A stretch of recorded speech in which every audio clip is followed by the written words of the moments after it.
Pourquoi elle est si particulière, la bénédiction d'Abraham? Parce qu'il y a les bénédictions qu'on mérite, mais la bénédiction d'Abraham, c'est une bénédiction qu'il a obtenue par la foi. Abraham n'a pas reçu ça de Dieu parce qu'il était sans péché, mais c'est parce qu'il a compté sur la grâce, sur la miséricorde et parce qu'il s'efforçait d'obéir à Dieu dans ce que Dieu lui disait. Il y a des fois, il a fait des erreurs. Une fois, par exemple, il était prêt à brader sa femme parce qu'il risquait d'être tué. Il a dit, bon, ma chérie, va dormir avec le monsieur. Là, il va me laisser tranquille. C'était pas bien. Mais à cause de la grâce qui était sur Abraham, Dieu a dit à ces rois-là, laisse partir la femme. Si tu la touches, je te tue. Il dit, mais c'est Abraham qui me l'a donné. Il dit, peu importe, même si tu l'as donné, il ne sait pas ce qu'il fait. Moi, c'est mon fils. C'est la grâce qui fait ça. Ça dit, même tes erreurs, Dieu vient et puis te défend. Les choses que tu ignores, les manquements, les choses que tu ne sais pas faire, la miséricorde de Dieu. L'acte qu'Abraham a posé aurait mérité une condamnation. Mais la miséricorde de Dieu a été agissante dans la vie d'Abraham. Et Abraham a manifesté cela plusieurs fois. Il a été trahi par son neveu Lot, mais il lui a pardonné et il lui a fait du bien. Abraham a cru en Dieu, quand bien même tout montrait qu'il ne fallait pas croire en Dieu. C'est pourquoi Dieu l'a rendu héritier d'une forme de bénédiction très spéciale. Et Dieu dit ceci, Abraham, je te bénirai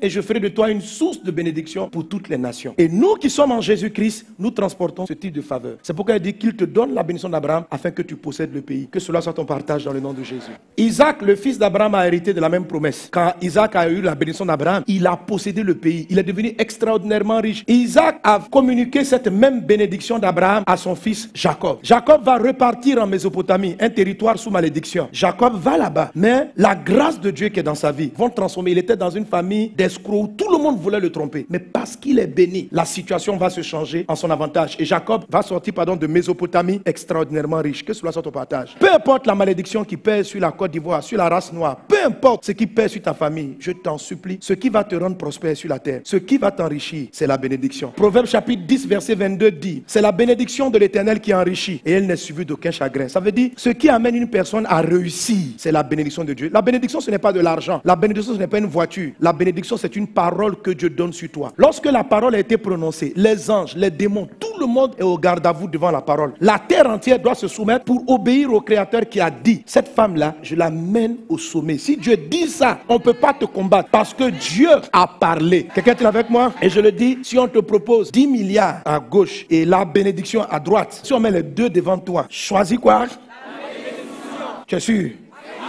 En concret, je viens aujourd'hui, 50 millions. Et puis, où je dis, tu es béni. La phrase là. Et puis 50 millions. Tu apprends quoi? Dis à ton frère.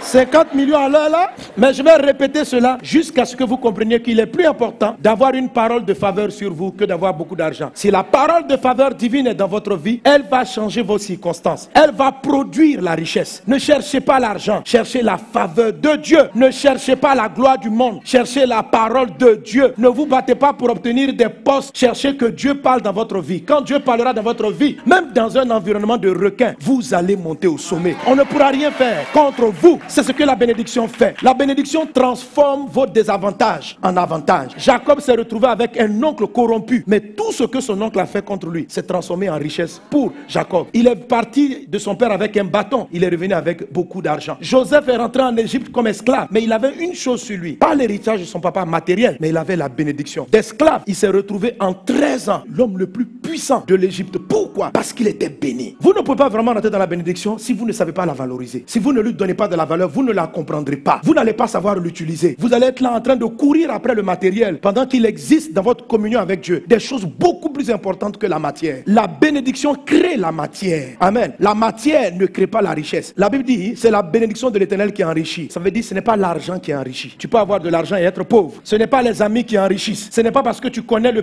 premier ministre ou le chef de l'État que tu seras riche. Si une malédiction est contre toi, quand bien même tu seras le fils du premier ministre, quand bien même tu seras le fils du président, la malédiction de la pauvreté va t'arracher tout à un moment donné. Et la bénédiction d'Abraham est le moyen que Dieu te donne pour neutraliser les malédictions. Dis avec moi, je suis béni. Alléluia. Vis la bénédiction, marche dans la bénédiction. Et comment cette bénédiction-là se transmet? L'histoire de Jacob est très édifiante. Quand papa Isaac s'apprête à bénir son enfant, mais papa Isaac n'a choisi que de bénir Ésaü, parce que c'est Ésaü qui lui faisait plaisir. Pourquoi? On ne sait pas. Mais Dieu voulait bénir Jacob. Et cette histoire-là nous illustre le cheminement que Dieu emprunte. Et Jacob, pour recevoir avoir la bénédiction de son père, a dû se déguiser dans la personne de son frère Ésaü. Il s'est habillé comme lui, sa maman a préparé comme Ésaü s'est préparé, il a tout fait comme Ésaü. Et lorsqu'il arrive devant son père lui demande qui es-tu? Il dit je suis Ésaü. Et c'est alors qu'il a pu relâcher la bénédiction sur lui. Alors cette histoire qu'on peut regarder comme une tromperie est en fait une grande histoire pour nous faire comprendre comment la bénédiction fonctionne, la bénédiction d'Abraham. Ésaü était celui qui méritait la bénédiction. Jacob n'avait pas été choisi. Alors pour entrer dans la bénédiction, il s'est déguisé dans son frère. C'est pareil. Et il est arrivé devant son père en disant je suis Ésaü. C'est-à-dire il est venu au nom de Ésaü. C'est ce que la Bible nous dit. Nous ne sommes pas dignes de toutes les faveurs qu'il va nous accorder. Tu n'es pas digne d'aller au sommet. Tu n'es pas digne. Mais Jésus-Christ a tout obtenu. Jésus pouvait dire, tout pouvoir m'a été donné dans le ciel et sur la terre. Et qu'est-ce que tu as à faire quand tu pries? C'est pourquoi il dit, quand vous priez, priez au nom de Jésus. C'est-à-dire, quand tu arrives devant Dieu, il ne faut pas qu'on te voie toi. Il faut te déguiser en Jésus. Amen. Fais comme Jacob l'a fait. Mais cette fois-ci, pas dans la personne de Ésaü, mais ressemble à Christ. Sois dans le Christ. Parce qu'il a tout obtenu. Comment être dans le Christ? Convertis-toi. Donne ta vie réellement à Jésus. C'est vrai qu'il y a des bénédictions dans ta vie malgré que tu ne connaisses pas le Christ. C'est quelques bénédictions. Et que le nom du Seigneur soit béni pour elles. Mais tu n'as pas les 12. Tu n'as pas la bénédiction d'Abraham. Il y a des choses que tu ne pourras pas vaincre. Tout commence par la réelle conversion. Trop de personnes fréquentent l'église sans réel converti. J'entends des gens qui sont dans l'église pendant qu'ils font des planifications. Comment ils vont voler, comment ils vont commettre l'adultère, comment ils vont commettre l'impudicité. Il y en a même qui sont assis ici qui ont des plans d'adultère ce soir. Oui, je parle par l'esprit, c'est de quoi je parle. Il y a des gens qui sont assis qui ont des plans de malversation dans la semaine. Jusqu'à quand seras-tu païen? Jusqu'à quand vas-tu continuer dans le péché? Viens à Jésus, demeure en Christ. Ta vie va mal finir si tu continues sur cette voie. Aujourd'hui, l'argent que tu as, le plaisir que tu as avec le monsieur qui n'est pas ton mari, va se transformer en souffrance. Change de vie. Et même si de ton vivant, Satan ne réclame pas ton âme, il va garder ton péché et attendre. Quand il va lancer la condamnation, c'est pour paralyser la vie de ta fille. Que cette fille-là ne mérite pas parce que sa mère l'a obtenue dans l'adultère. Elle savait très bien que ce monsieur était marié. Et elle a pris le temps, sous différents prétextes. S'il te plaît, sors de la malédiction. Sors ta postérité de la malédiction. Entre dans la bénédiction. Viens sincèrement à Jésus. Alléluia. Et quand tu te tiens en Jésus, quand tu donnes ta vie à Jésus, quand Jésus devient le propriétaire de ta vie, quand la Bible dit, vous êtes bénis de toutes sortes de bénédictions dans les lieux céleste en Jésus, pas à côté de Jésus, pas avec Jésus, mais en Jésus. Ça veut dire dans Jésus, ça veut dire abriter en Jésus. Ça veut dire quand on te regarde, tu viens au nom de Jésus. C'est là que toutes les 12 bénédictions sont ton partage. Qu'elles soient ton partage, vis-les pleinement. Alléluia.